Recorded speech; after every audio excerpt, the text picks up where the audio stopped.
70 teams to go on my road to predict all 131 teams this college football offseason. Guys, we're moving on to the Oregon Ducks as we continue talking about the Pac-12 Conference. This is definitely going to be an interesting team to watch in 2022. So this team is going through a coaching change, losing some talent there as well, a lot to the transfer portal. But the biggest thing about this team is, I just mentioned it, the coaching change. Mario Cristobal is going over to Miami to coach that team. So Oregon, what did they do? They hired Dan Lanning to be that next head coach for this Oregon program, the former Georgia defensive coordinator who, I don't know if you've heard, just won a national championship in January. So can this Oregon team still be a contender in the Pac-12 Conference and maybe even go win the Pac-12 Conference again this year? Or is this going to be an Oregon team that maybe goes through a couple growing pains under their new head coach? What's up, Tailgaters? My name is Tailgate Nate, and welcome to my channel. I'm predicting all 131 teams this college football offseason. Guys, you know what that means? Yeah, that's right. It means I'm doing your favorite team. So go ahead and hit the subscribe button, ring the bell so you know when that video gets uploaded. And the fans of the Oregon Ducks out there, you guys are going to know this team a lot more than me. So if you feel like I missed something, you want to add something, anything of the sort, leave it in the comment section down below. Leave it in the comment section below, and I'll be happy to see with what you guys have to say. Let's talk about the Ducks in 2022. The Ducks are my third-ranked team in the Pac-12 coming to the 2022 college football season. Solid team last year. They were 10-4, 7-3 overall. That does include the loss in the Pac-12 championship game to the Utah Utes, which was a team that Oregon was not able to figure out last year. Got smoked by them twice. Mario Cristobal unexpectedly left and took that Miami. Well, I guess there was a lot of speculation before it actually happened, but left to go take that Miami job, and now they bring in Dan Lanning to be that next head coach. Last season stats for Oregon, 423 yards per game with around 31 points per game, solid offensive production, and defensively 370 yards allowed with 25 points allowed. Oregon was also able to pull off one of the biggest upsets of the year last year, beating Ohio State in Columbus. So lots to like about this Oregon team, and lots to look forward to here as well as we take a look, though, at some of the talent that is leaving this team. And you are losing your quarterback from a season ago in Anthony Brown. Had 2,989 yards, 18 touchdowns, and 7 interceptions. I thought Anthony Brown could have played a little bit of a better brand of football, the former Boston College transfer, but he did his job and he did what he had to do to get this Oregon team to some wins. 658 yards and 9 touchdowns on the ground as well. But they're losing a lot more weapons than that. I mean, C.J. Verdell was the lead running back here at Oregon for the longest time. Only had 406 yards, 6 touchdowns last season. But he is gone, as well as Travis Dye, who had 1,271 yards and 16 touchdowns a season ago. So you lose his production there as well. Couple huge losses out of the running back room. In terms of the wide receiver room, man, even more talent leaves. Devin Williams had 557 yards, 4 touchdowns. He's gone. Micah Pittman, only 197 yards, no touchdowns last year, but he's gone. Johnny Johnson, 311 yards, a touchdown. He's gone. And Jalen Redd, he's gone as well. Travis Dye was also the third leading receiver on this team. Jalen Redd had 197 yards and 2 touchdowns. So there's a lot of talent leaving this Oregon offensive unit, but no bigger loss than probably Kayvon Thibodeau, who had 49 tackles, only 7 sacks last year. I know, probably surprised it wasn't more, but still was one of the best players in the country. At one time had talks of going at number 1 overall. Still went in the NFL draft, though, in the first round. Top 10 pick. You lose his production, as well as Jason Jones.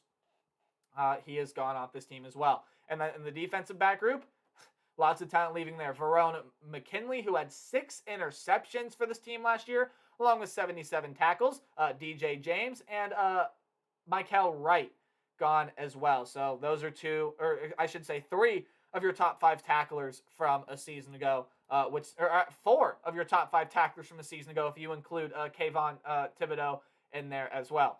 But look at the talent they have coming in with Anthony Brown coming out. Oregon went to the transfer portal and brought in a quarterback that Dan Lanning has had to coach against for the longest time. Now he's going to be his head coach, and that's Bo Nix, the Auburn transfer. And say what you want about Bo Nix. I know people have their various opinions on how good of a quarterback Bo Nix is, and I feel like if Bo Nix is able to put stuff together, he can be a solid option for this Oregon team. But it sounds like Bo Nix is getting a lot of love and probably going to end up being that starting quarterback, but I think Ty Thompson should have been given a little bit of a shot. The redshirt freshman sitting back there right now at second on the depth chart. You even have Jay Butterfield behind him there. But Ty Thompson, I didn't think got enough love this offseason. Maybe he starts a game or two this year, but the way it sounds, Bo Nix is going to be the quarterback of the Oregon Ducks. And when you look at the running game, well, Byron Cardwell is coming back for this team. Was the third leading rusher behind Dye and Brown with 417 yards and 3 touchdowns a season ago. So still solid stuff from Byron Cardwell, who figures to be that number 1 back, although you also have Marquise Irving, who is transferring in from the University of Minnesota. Did some good things for the Gophers a season ago. You have Chase Cota, who's a wide receiver, transferring in over from UCLA. Chris Hudson is coming back for this team, as well as Troy Franklin and Dante Thornton. Some guys coming back for this team as well. There are a couple freshmen throwing into the ranks for this team as well. When you look at the defensive side of things, well, you're returning DJ Johnson, Braden Swinson, leading tackler Noah Sewell is back. That is huge for this team. One of the best linebackers in the nation. Had 4 sacks and 114 tackles a season ago. Justin Flo is also a linebacker that is coming back. That's huge that you get him back. Was hurt for some of last season, so if he can stay healthy, that's a huge part. Masai Funa coming back. And then in the defensive back group, losing McKinley, James, and Wright, probably your 3 most talented defensive backs. But you're getting Christian Gonzalez, who's a transfer coming in, and then Jamal Hill and Stevens coming back for this team as well. And there are a couple other transfers and names I didn't mention that you could absolutely throw up on this board. This is still going to be a talented Oregon team, and I think people may be underestimating this team a little bit just because of how much they've lost and things, but this is still going to be a good Oregon team, and they absolutely can contend for a spot not only in the Pac-12 title game, but also a spot in the New Year's Six bowl game, which very well could be a possibility. As we take a look at the schedule for the Oregon Ducks, and yeesh, the road to a New Year's Six bowl game is going to be a little harder than first speculated with this talent. So you got that neutral site game against Georgia to start off the season. Man, that is a tough game to play. Defending national champions. A little bit of an early homecoming for Dan Lanning, but a game that Bo Nix knows well. Again, with being the former Auburn quarterback, he knows the Georgia team well as they played every season. So this is definitely going to be one of the more interesting non-conference games in week 1. You also got a game against Eastern Washington that I'm not too concerned about. But then also a home game against BYU, one of the other top teams in returning production. Jeez, man, this is a tough non-conference slate for the Oregon Ducks, and it doesn't get easier. You start off Pac-12 play with a road game against Washington State, a potential sleeper in the Pac-12 who's getting Cameron Warden at quarterback. Other road games include Arizona, Cal, Colorado, and Oregon State to cap off the year. And then you have games at home against Stanford, UCLA, Washington, and Utah. So let's dive into this Oregon schedule a little bit. Georgia is losing a lot of talent, yes, but Georgia's schedule sets up very favorably. Now, they have this one here against Oregon, but Georgia is a multi-touchdown favorite to win this game here. But it's a little bit of an interesting game because I think there's going to be a lot of chess played in this game. You guys know what I mean. I was trying to find the phrasing, but this game is going to be played like chess, not checkers. It's going to be a lot of mental things as well. How well does Dan Lanning think he can coach against this Georgia team? How well does Kirby Smart think he can coach against his former coordinator Dan Lanning? And can he continue to have success against Bo Nix? Can Bo Nix rewrite his story and finally beat Georgia, but in a different uniform other than Auburn? A lot of question marks in that game, and it's going to be a lot of fun to watch that game, of course, in Atlanta. Eastern Washington doesn't worry me, but then that home game against BYU, Jaron Hall coming back for that team.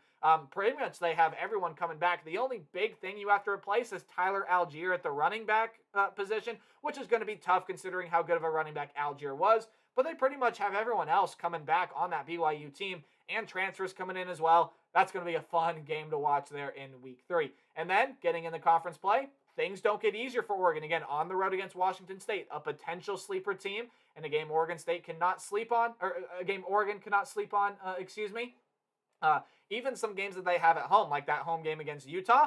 The Utes are probably going to be the favorite. The Utes are the betting favorite in the Pac-12 this year. Washington, that's a team in Kalen DeBoer. If you remember, Fresno State played Oregon last year and pushed them. Pushed this Ducks team, almost pulled off the upset. and they're going to get to play in November. UCLA is going to be another tough game at home. Even going on the road to Oregon State, not going to be an easy game for Oregon either. There are a lot of interesting games on this Oregon schedule, and this is going to be a very, very interesting team to watch as they unfold throughout the year. Because while their schedule is very front-heavy as well, in terms of their first 7 games, their back 5 are still not the easiest games out there either. I don't do game-by-game predictions. I do a more percentage-based. I like to tell me predict the team's record. So if the game's in red, just don't see you winning the game. If the game's in orange, I still don't see you winning, but it is college football and upsets can happen. Yellow are your 50-50 or high upset potential games. Games in yellow-green are games that you should win, but you got to watch out for teams on the other side of the ball, and games in green are games I have you winning. Should be able to win, I would think, the majority of the games on the schedule. Eastern Washington, Stanford, although they have Tanner McKee, you got to watch out for Stanford, but Oregon gets them at home. On the road against Arizona, well, that's an improved team, but they're still not going to be that great this year. Same thing with California, maybe trying to get over the hump and get into a bowl game. And Oregon has to go play them on the road. A little bit of a sneaky game there, but I think Oregon's going to be fine there. Same thing with Colorado. And at home against Washington, I think they're going to be fine in that one as well, as they beat Kalen DeBoer for the 2nd straight year. So, looking at the games in yellow, which there are a lot of them. Starting off with the Georgia game, and you could very well put that game in orange. Quite frankly, I think Oregon has a very outside shot to win that game against Georgia. However, if they pull it off, could be one of the greatest wins that we see. And again, Oregon pulled this off last year. No one thought they were going to go into the horseshoe and beat Ohio State, yet they did it. No one thinks that Oregon is going to go to Atlanta, a neutral site, but basically in Georgia's backyard, and win the game. But what if Oregon does?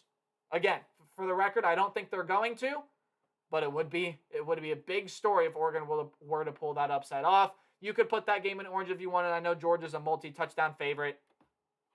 Go with the Dogs. Then you got a home game against BYU. That's going to be very interesting. Again, BYU returning a lot of production. And then just some tricky games in the Pac-12. I mean, on the road against Washington State, especially if Cam Ward can get it going, that's a dangerous game. UCLA is a dangerous game. We know how improved that team has been over the past couple of years. Utah, the favorites to win the Pac-12 there. You get them at home, but still not an easy game. Even on the road at Oregon State. Oregon State's a team that's only getting better and only trending in the right direction. There's a lot of intriguing and interesting storylines with this Oregon schedule and with this Oregon team. I think this is going to be a pretty solid team for Oregon, although what Duck fans might not want to hear from me is I have them going 9-3. This team can go 10-2. I think this team can even go 11-1. But this is a tough schedule to go undefeated through. If Oregon can make it through the schedule undefeated, they're going to be a playoff team for sure, especially if they can go win the Pac-12 conference.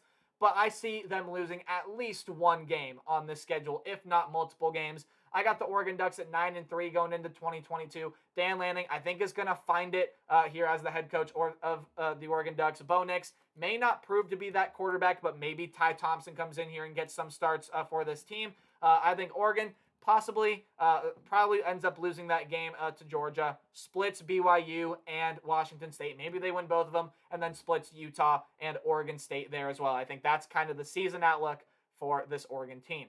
But that's going to do it for my preview on the Oregon Ducks. Probably not what Duck fans want to hear, but I have you guys going 9-3 in 2022. So let me know what you guys think about the Ducks in the comment section below. Be sure to like, comment, subscribe, everything like that. And remember to play hard, but tailgate harder. I'll see all you guys in the next video. Goodbye.